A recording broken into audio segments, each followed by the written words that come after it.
James is the president of the Olivia Group. He is young, handsome, and worth over 100 million. Countless beauties dream of having an affair with him. However, he shows no interest in them. His hardened eyes are filled with only me. Outsiders say that I have finally made it through all the hardships. Only I know that he has always been waiting for someone. The love of his life. But that person is not me. It was July, and the summer was scorching. James' mother had been pressing us lately. She asked the maid to bring a decoction made from some unknown folk recipe.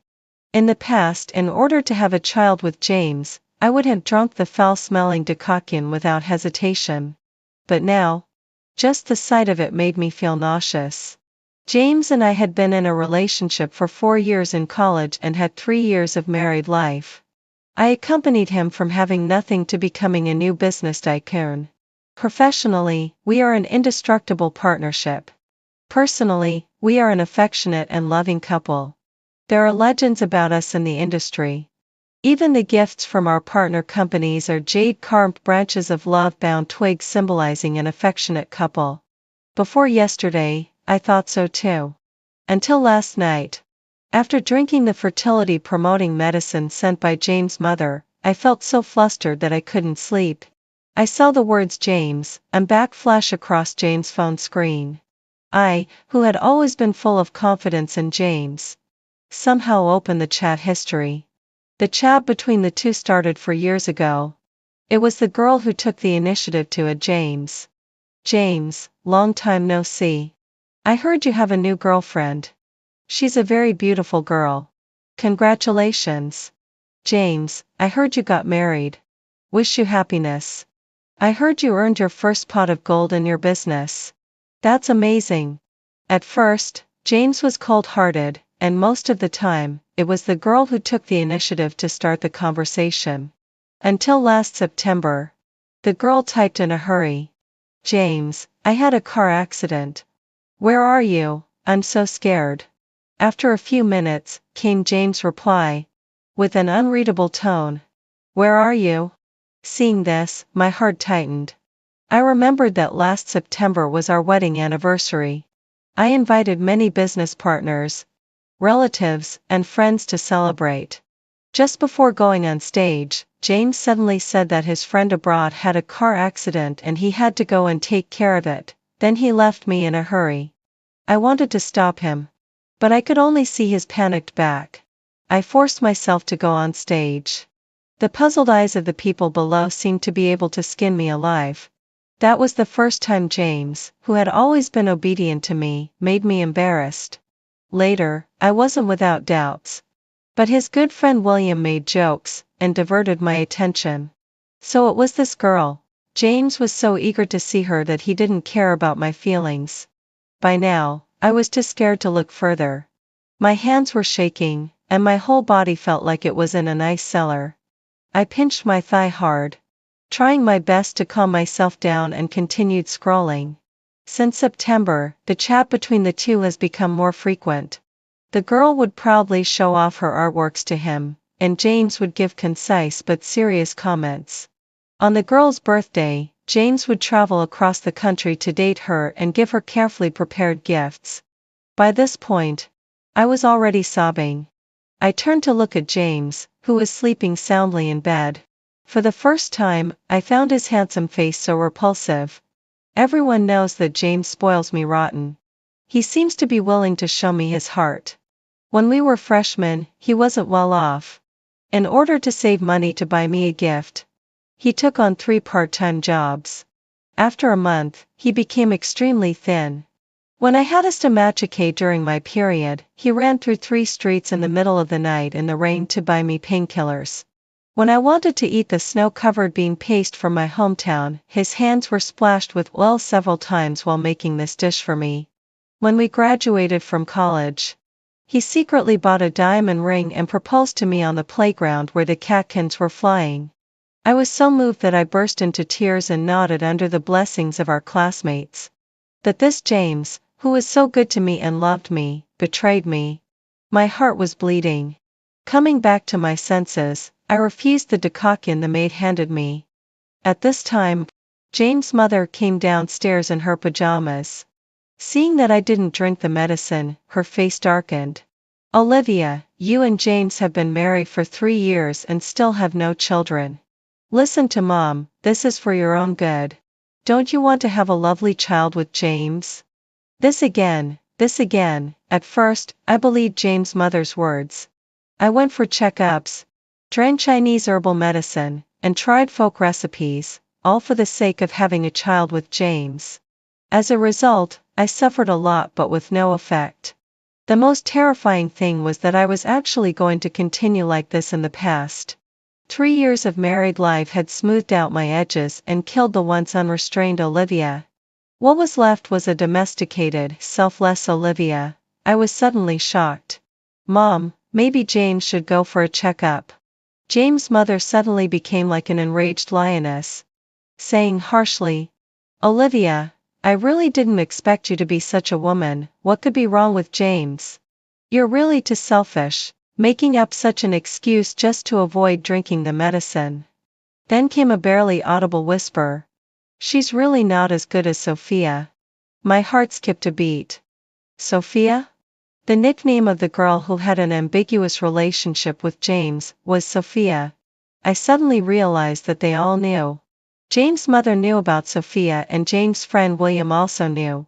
They just treated me like a fool, looking down on me as I was being played by James. Reality slapped me hard. I treated them with sincerity, but all I got were ingrates. James' mother, William, and James were all the same. The creak of the door opening dispelled the tense atmosphere in the room. James was wearing a straight royal blue suit, with deep-set eyes and a radiant face. Seeing the decoction in the maid's hand, he frowned in understanding. Mom, I said it. Don't give these to Olivia. James' mother changed her arrogant attitude in front of me and smiled amiably. Oh, it's just for tonifying your bodies. If you don't like it, it doesn't matter. James ignored her and walked quickly towards me, gently hugging me. His cold eyes softened. Olivia, did you miss me? I bought your favorite mung bean cakes. His amber eyes were sincere and full of anticipation. He looked like a puppy begging for mercy. Look. He's such a hateful person. He doesn't love me but still tries to please me. Nestled in his broad and warm embrace, I felt as if I was in the depths of winter with cold hands and feet. At night, he hugged me from behind and kissed my neck. I reached out to stop him and asked him with a bit of desperation. James, I miss home. Can you go back to Northeast China with me tomorrow to see my parents? My tone carried a sadness and pleading that James couldn't understand. Tomorrow was the day the woman was coming back to the country. As long as James agreed to go with me, I could pretend that everything. James' slightly hoarse voice interrupted my fantasy. Olivia, the company is really busy these days. Can we go in a few days? His voice was indifferent, but his eyes were full of affection, without a trace of guilt. It was as if I was being unreasonable. My heart, which had gradually warmed up because of the fantasy, slowly calmed down until there was no ripple. Okay. I heard myself reply numbly. I didn't sleep a wink all night. Early the next morning, I could feel him gently kiss the center of my brows, then tiptoe out of the room. My nose twitched. What on earth was he trying to do? If he had told me earlier that he had someone else in his heart, I would never have gotten involved with him, never. An hour later, I put on my tracksuit and a peaked cap and secretly followed him. To avoid being discovered, I hailed a passing car. The driver's knowing and pitying look made me feel extremely embarrassed. Just like that, we followed James' car to the airport. I watched helplessly as James, all smiles, led the girl to a nearby 5-star hotel. There was a suffocating silence in the car. I saw the driver's mouth open and close, as if wanting to say something but holding back. I couldn't care less. After paying the fare, I quickly followed the two in front. The hotel elevator required a key card. Watching the elevator stop on the 7th floor, I made up my mind and turned to the emergency exit, climbing up to the 7th floor step by step. Sweat dampened my pale face. I leaned awkwardly against the door of the stairwell, watching from afar as James passionately kissed the girl, opened the door, and finally the door slammed shut. I don't know if it was because the hotel air conditioner was set to low. Even though it was the hottest days of summer, I shivered, and my teeth chattered uncontrollably. My heart was filled with despair, and I stumbled back home. James' mother was leisurely lying in a rocking chair. Seeing me come back, she quickly reminded me, "Olivia, don't forget to drink the medicine. It's more effective when it's hot. I also made an appointment for you to have acupuncture in the afternoon. Don't forget to go." I hadn't eaten breakfast since I woke up. My stomach was empty. I rummaged around but couldn't find anything to eat except the decoction. Hearing her words, thinking of the bitter and unpalatable decoction and the stinging pain of the thin silver needles piercing my skin, a sudden burst of anger welled up inside me. All that was left in my heart was hatred for this mother-son pair. I didn't answer her. Instead, I went to the storage room to find a handy axe, then went back to the kitchen and smashed it hard at the clay pot containing the medicine. Accompanied by the crackling sound of the clay pot breaking, the medicinal juice in the pot splashed everywhere. Looking at the mess on the floor, I felt a sense of satisfaction. For James' sake, I had endured the nausea and been submissive to James' mother. But now, I didn't want to endure it anymore. Hearing the breaking sound, James' mother turned her head in disbelief and looked at me. "Olivia, you're really crazy," I sneered. There was more crazy stuff to come. I picked up the axe and walked to the storage room at the end of the second floor. This was a forbidden area in James' house. James was extremely gentle to me, but he just wouldn't let me enter this room. In the past, I respected and trusted him. But now he had made my trust in him so worthless. I swung the axe hard at the door lock, and with a clang, the lock that had been used for years broke. Although I had prepared myself mentally, what I saw still pierced my eyes. The dim room was filled with intimate photos of James and Sophia. In the photos, James looked young and full of spirit, and Sophia was fair and delicate. From a distance, they looked like a perfect couple. So it was a love from their youth. I was blind and stupid, not knowing my place and getting in the way of a pair of lovers. James' mother, who had followed me, seeing that she couldn't hide it anymore, sneered at me triumphantly. "I'm not kidding. Sophia is beautiful." Back then, she and James were an enviable couple. If it weren't for... I expressionlessly swung the axe, interrupting her gloating words. The axe passed by her cheek and deeply embedded itself in the pale wall. James' mother was so frightened that she collapsed to the ground and crawled out on all fours, muttering trembling lie. "Crazy, she's really crazy." Crazy, maybe. James' mother was so scared by me that she didn't dare leave her room. I bet she was trembling like all in James. But James probably wouldn't answer. He was busy with his lover at the moment. I sat indifferently on the sofa, with a long-lost sense of calm in my heart. Just like this, I sat from dawn until sunset. When James came back, he was startled by me sitting quietly in the dim room. "Why didn't you answer the phone?" I guessed he didn't receive his mother's call. Thinking I was questioning him, his amber eyes darkened slightly, and he softly explained to me, "I was too busy in the meeting and my phone ran out of battery." I sneered. "James, is it interesting to lie to me?" Seeing that he was still pretending, I simply laid it all out. "The five-star hotel is quite comfortable, right? The view on the 7th floor is nice." His face instantly lost its color, and his Adam's apple bobbed. I heard his difficult voice, "Olivia. Sophia just returned to the country. I have to take care of her." I thought I had no more feelings for James, but hearing the name Sophia blurted out by him, my tears still streamed down like a broken string. I didn't cry when I gave up the opportunity to study abroad on a government scholarship for James. I didn't cry when our competitors snatched away our clients when we were just starting the business. I didn't cry when I was constantly harassed by James' mother because we didn't have a child in 3 years of marriage. But now, I was crying my heart out as if I wanted to cry out all the grievances of these years. 7 years. A full 7 years of my life had been wasted, James. Do you have a heart at all? If you don't love me, you could have just said so. Why did you lie to me? Am I not worthy of your sincere treatment? James hugged me with a pained expression. His arms were like steel, making it impossible for me to break free. I saw his eyes were red. Olivia, I love you. I mockingly tugged at the corner of my mouth. James, stop disgusting me. Let go, let me go. I struggled hard and finally bit down hard on his arm. He let out a hiss of pain and released me. James, if you're still a man, divorce me as soon as possible and marry your Sophia. Don't dirty my eyes. I picked up the suitcase I had prepared long ago and walked towards the door. James wanted to chase after me, but was stopped by his mother, who came out of the room. When I reached the door of the villa, I could still vaguely hear James' mother complaining, James. She's a lunatic. I didn't hesitate at all and strode out. Although the divorce agreement had been sent to James, he remained indifferent.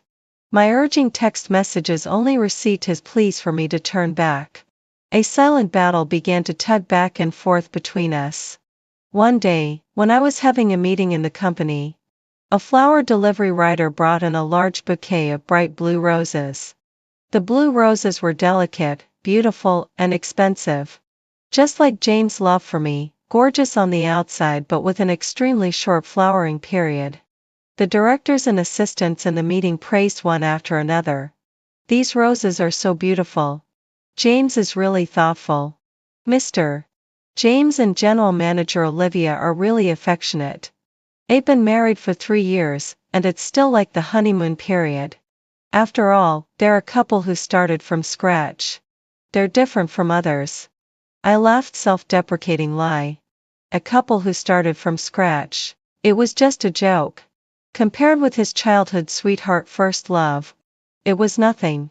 I picked up the bouquet and threw it into the trash can, and announced calmly, James and I are getting divorced. Don't worry, everyone. The equity has been allocated, and it won't have a big impact on the company. After dropping this bombshell, I walked out of the meeting room, ignoring the astonished looks at everyone. I was tired of James' boring tactics and wanted to go to his villa to have a real showdown with him. Standing in front of the villa, I tried to enter the password, but it kept showing an error.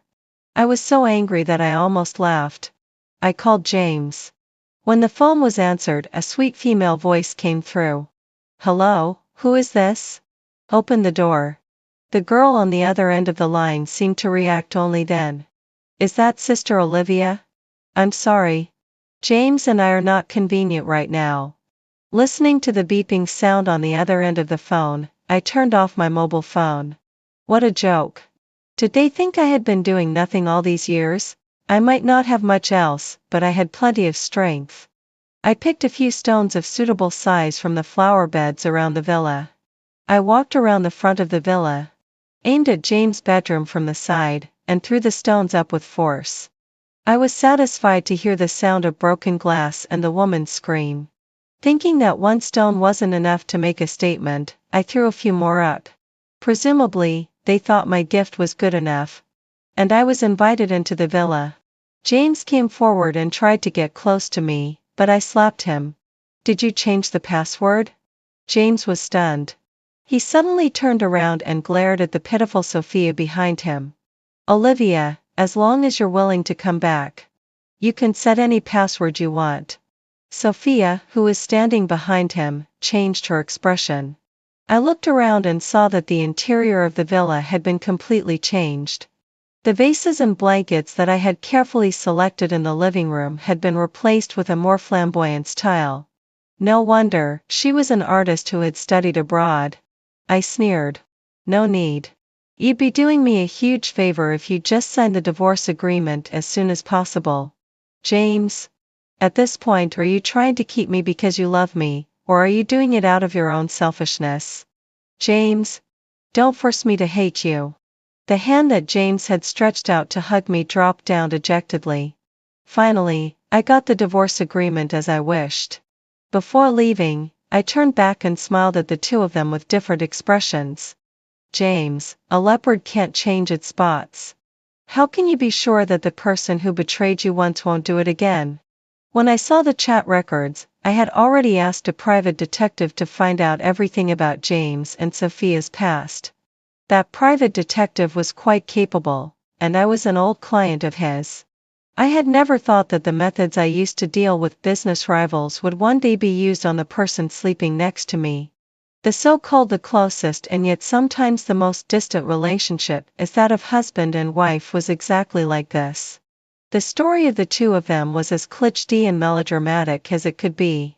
They were childhood sweethearts, innocent and in love, and later got together as a matter of course. Both families were well off and had made early plans for their children.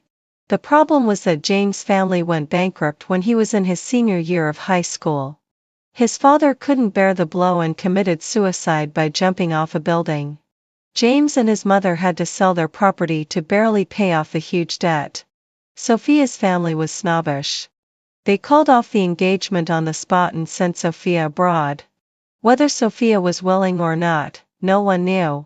Time passed, and James became the well-known president of the Olivia Group, while Sophia's father's business was getting worse and worse. So, Sophia had to return to the country. Sophia's family was patriarchal and sycophantic. This time they latched onto James and wouldn't stop until they got something out of him. But all of this had nothing to do with me anymore. I resigned from my position as the vice president of the Olivia Group, sold my shares, and went back to my hometown with a large sum of money. I would just stand by and watch as his empire rose and fell. In the golden September, I returned to my hometown where I was born and raised. Time seemed to flow especially slowly in the small county in northeast China. I didn't tell my parents and just carried my suitcase back to the village. My father, who was slaughtering a pig, was so shocked to see me that he dropped the meat-cutting knife in his hand. My mother came up and asked me, "Olivia, why didn't James come back with you?" In front of my closest family, I finally didn't have to pretend to be strong. I choked with sobs in a dejected way. "We got divorced, Mom. James cheated on me." My father was so angry that he picked up the knife and wanted to teach James a lesson. But I stopped him. My mother gently stroked my hair and told me to stay here and rest for a few days. I started to follow my father every day to slaughter pigs and sell pork at the market. When I was young and naive, I used to dislike my father's rough job. But it was the years of constantly slaughtering and carrying pigs that gave me more strength than ordinary people and protected me from being bullied during my years of making a living away from home. When I was young, I was so ambitious that I just wanted to make money and prove myself. But when I finally had everything under control, I fell in love with the simple rural life filled with the sounds of chickens and dogs. When my life was gradually becoming leisurely and stable, a luxurious Bentley made a high-profile entrance into the village. More precisely, it stopped in front of my house. A tough and handsome man got out of the car. When he smiled, there was a dimple on his cheek. As soon as he saw me, he held my hand tightly as if we were long-lost relatives. "Are you Vice General Manager Olivia? I've heard so much about you." His slick tone made me dislike him. I already had a pretty good idea of what he wanted. Since my teenage years, I had been competitive and always wanted to be the best at everything. After graduating from a prestigious university, even when starting a business, I wasn't willing to be just James' sidekick. James was a computer genius, but didn't understand the ways of the world. I single-handedly took on half of the work in the planning department of the Olivia Group, held half of the company's client resources, and was also on good terms with the key people in the R&D department.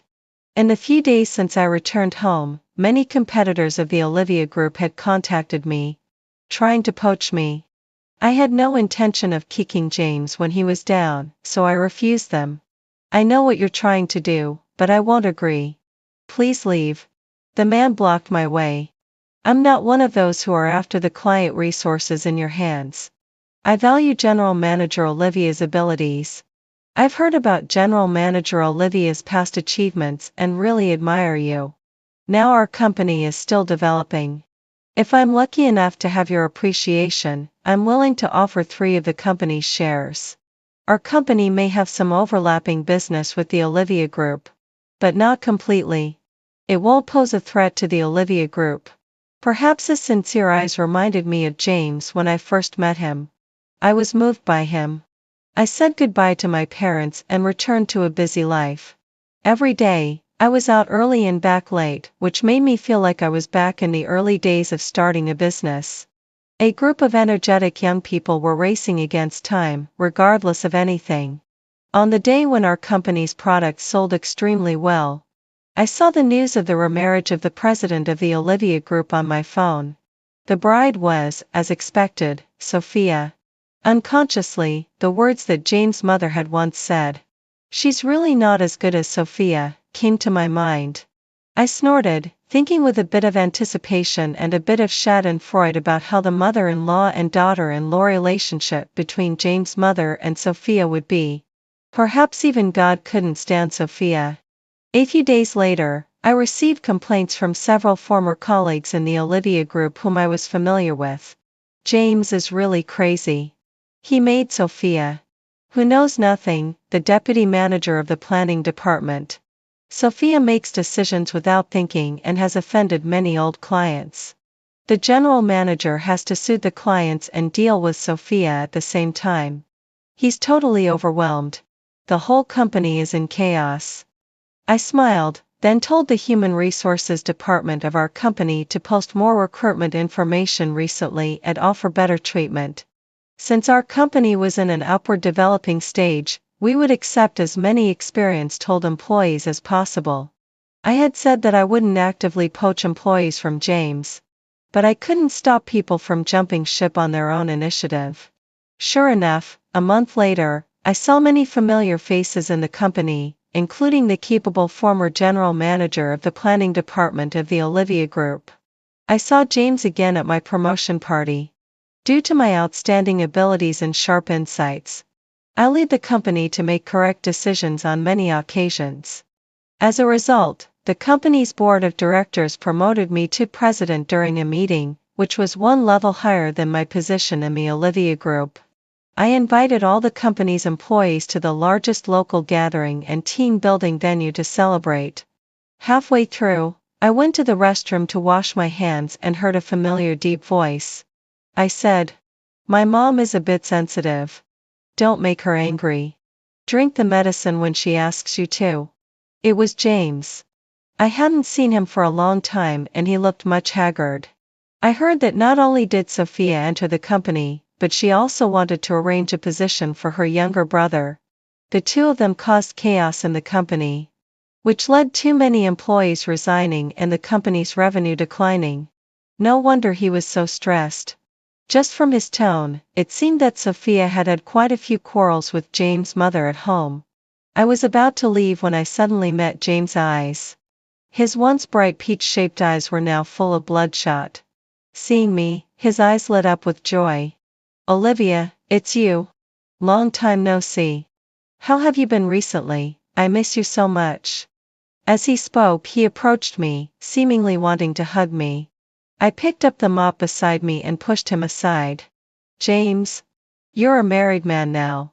Please stay away from me. You disgust me." James looked at me in disbelief. At this moment, a clear voice came from behind me. "Olivia is now the president of Cada Group. Mr. James really isn't worthy of her." It was Julian, the man who came to the village to find me. I later learned that he was one of the directors of Cada. James' face darkened. "Who are you, her new boyfriend? What right do you have to speak?" Julian found it a bit funny and winked at me. "I'm Olivia's fiancé. I warn you to stay away from her." He emphasized the word fiancé, which made James' face turn livid.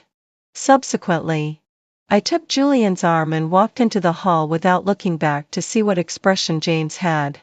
After walking a distance, I let go of Julian's arm, smiled sweetly, and thanked him. Perhaps because I was far away from the harm of James' mother's folk remedies. Or perhaps because of my successful career, my already beautiful face was even more radiant. Julian was momentarily dazzled. "Maybe you can hold my arm all the time, if you'd like." After that night, Julian seemed to have a sudden change and started to pursue me crazily. I was grateful to Julian for saving me from my depression. But I still didn't want to have an office romance again. Although I didn't want to admit it, James had really hurt me deeply. Olivia, I'm not James, and you're not the person you used to be. Give me a chance to prove myself. Say goodbye to your past self formally. I agreed to him. And he didn't disappoint me. He gave me a full sense of security. His love might not be as passionate as James, but it was like the spring rain, quietly and subtly influencing me. A year later, we held an engagement ceremony. When Julian nervously put the engagement ring on me, there was a burst of applause from the audience, including both our parents and the company's employees. We were blessed. This reminded me of my wedding with James. James' mother claimed to be unwell and absent from the ceremony, which made me lose face. At that time, some media even reported that it was an unblessed marriage. Thinking about it now, it was absurd and ridiculous. Speak of the devil. And he appears. After the engagement, I saw James and Sophia, who came uninvited. James looked even more haggard. He stared at me with a pale face, saying nothing. Sophia, on the other hand, said to me triumphantly, "Sister Olivia, I'm pregnant with James' child. And you're engaged too. It's really a double celebration, isn't it?" I've always been straightforward with such annoying people, for fear that her small-brained mind couldn't understand me. "Who's celebrating with you? Did I invite you? Get out." The security guards who heard the commotion rudely drove them out. Looking at Sophia's haughty look, I was feeling generous and reminded James, find some time to go to the hospital for a checkup, especially the male department." I saw Sophia stiffen. James looked at me angrily, and the surrounding guests, thinking I was humiliating James, politely burst into laughter. I shook my head and was led by Julian to toast Julian's parents. It was ridiculous to think that during the 3-year marriage without children, James' mother always thought it was my problem, and I was forced into the strange cycle of self-proof. And no one expected that it was actually James who had the problem. A friend of mine in the hospital accidentally saw Sophia taking James' sample for a checkup. The test results were quite funny. The rate of abnormal sperm fragments was high, and the motility was low. Basically, he couldn't have his own children. Even if there was a pregnancy, there would be a miscarriage in the first few months. The fact that Sophia's belly was so big without any problems clearly showed that she had cuckolded James. I thought I had been more than kind by reminding James. I thought with a bit of schadenfreude. 2 years later, I gave birth to a lovely daughter. The crystallization of my love with Julian. She was very well behaved and didn't give me much trouble. The delivery process was so smooth that even the doctor was surprised. Even so, I could still feel Julian tightly gripping my hand by the hospital bed. When I looked up, I found him in tears, crying like a child. No more births. Never again. The next day, he made an appointment for a vasectomy. On the day I was discharged from the hospital, Julian's mother held a grand welcome ceremony for me. Not many people were invited, only both parents and close friends were present. Julian's mother knew about Julian's vasectomy and nodded in approval. His father had a vasectomy long ago. We don't believe in the old saying that many children bring more blessings. We just want one little princess and spoil her however we want. I know she is deliberately trying to comfort me, fearing that I might have a grudge in my heart. I was touched by her delicate thoughtfulness and gently hugged her, feeling her warm embrace. We named our daughter Luna. When Luna was 1 month old, Julian's family held a grand full moon banquet. During the guests' casual gossip, I learned about James' current situation. He was doing very badly. Last year, Sophia gave birth, but the baby was born deformed. James finally couldn't help but suspect and went to the hospital for a checkup. He also did a paternity test with the baby. The results made him collapse. He was infertile, and the child wasn't his. Under his questioning, Sophia finally confessed everything. The child was actually his cousin's. Since Sophia found out that James couldn't have children, in order to secure her position and avoid being tormented by James' mother's medicine, she secretly got together with James' cousin, trying to have a child secretly.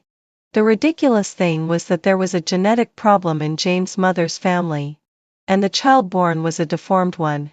James was devastated. He beat Sophia, who was still in the confinement period, and then divorced her. He also kicked his cousin and Sophia's younger brother, who were working in the Olivia group, out of the company. He also became estranged from his mother. Unexpectedly, before leaving, his cousin stole the core information of the Olivia group and sold it to the company's competitor. The business world is like a battlefield. With the leakage of the core information of the Olivia group, the rival companies, like jackals that smelled blood, dragged down the already struggling Olivia group. The day Luna was born was the day the Olivia group announced its bankruptcy. A business myth ended in James' hands. I wasn't surprised at all. It was exactly what I had expected. Just like what I said to James back then. Those who betray will eventually be betrayed. What goes around comes around. I thought I would never have any contact with James again. Until Luna was 4 years old, I took her to play in a nearby park and accidentally saw a familiar face. It was James. After so many years, the once high-spirited look on his handsome face was gone, leaving only dejection and disappointment. His once muscular body had also lost its shape due to long-term alcoholism. He probably tittied himself up specially to see me. I looked at him warily, worried that he might harm Luna. He gave a bitter smile. "Olivia, don't be afraid of me. I'm sorry. I couldn't hold on to the Olivia group." Although the collapse of the Olivia group gave me a sense of satisfaction, after all, I had once regarded it as my own child. In the dead of night, I couldn't help but feel a bit disappointed. But I didn't show it. You don't need to feel guilty. That was your company. The person you've always let down is yourself. James didn't deny it. He asked me with a hint of pleading. "Olivia, can you forgive me? I know I was wrong. I shouldn't have cheated. The one I've always liked in my heart is." I covered Luna's ears and sternly stopped him. "That's enough, James. I have no interest in who you like or love. Stop pestering me. It's all your own doing to end up like this." He looked at me dejectedly, like a dog. When we were in love, I thought he was extremely cute, but now I just find him extremely boring. I led Luna and was about to walk back. I heard James' voice from behind. "Olivia, I'm leaving today. Be happy and always be joyful." But like when I left James' house back then, I kept walking forward without looking back. Not long after, news came that James had driven Sophia and his cousin off a cliff, resulting in their deaths. When they were rescued, all three had no signs of life. This incident made big news locally, and countless media rushed to report the love-hate relationship among them. It was said that James' mother's younger brother and Sophia's family kept making a scene every day, demanding compensation from James' mother. James' mother had no choice but to flee to a foreign place incognito. Only then did I suddenly realize that the goodbye James said to me that day was a final farewell. I didn't know how to face this matter, so I simply buried it together with the gifts James had given me in the past in the back garden, never to see the light of day again. Another midsummer came. My story with James started in midsummer and also ended in midsummer. In the distance, there were the sounds of birds and the fragrance of flowers.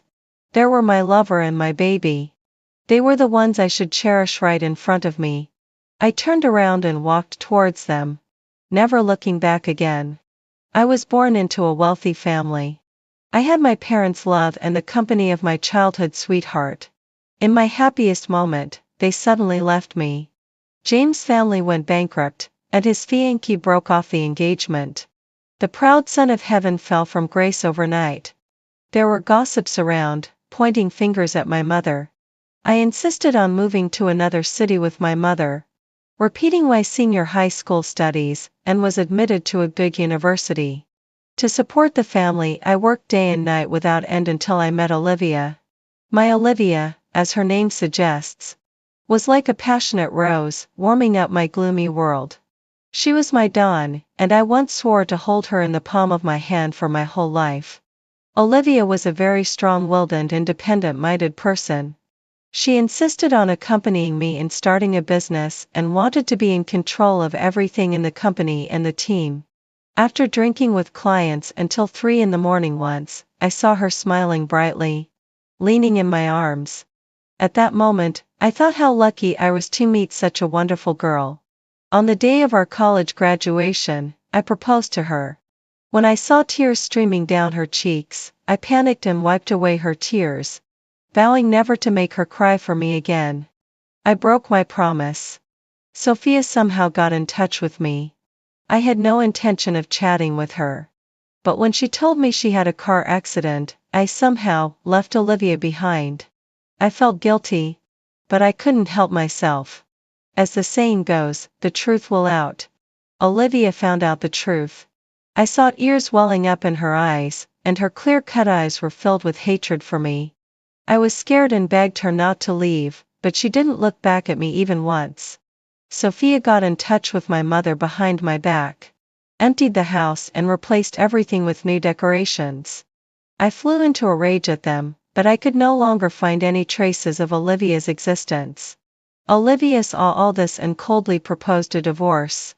I no longer had any reason to hold her back. My heart was filled with despair, and I married Sophia. After that, Sophia got pregnant. I thought I could finally have a child of my own. But in the end, I found out I was like a joke. The company went bankrupt, and I moved to another city to work for others.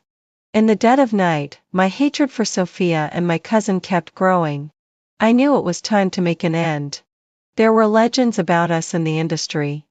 Even the gifts from our partner companies were jade-carved branches of love-tied branches symbolizing an affectionate couple. Olivia became even more radiant after leaving me. I was the one who wasted her time. Now she's free. I knew very well that she still wouldn't forgive me. After leaving Olivia, I staked out Sophia and my cousin for 3 days and finally found the opportunity. At the moment the car fell off the cliff, I saw the terrified expressions on their faces. I felt a sense of pleasure in my heart. Olivia, from now on, there will be no one in this world who can make you suffer. In a trance, I returned to my college days. At that time Olivia was smiling at me like a flower.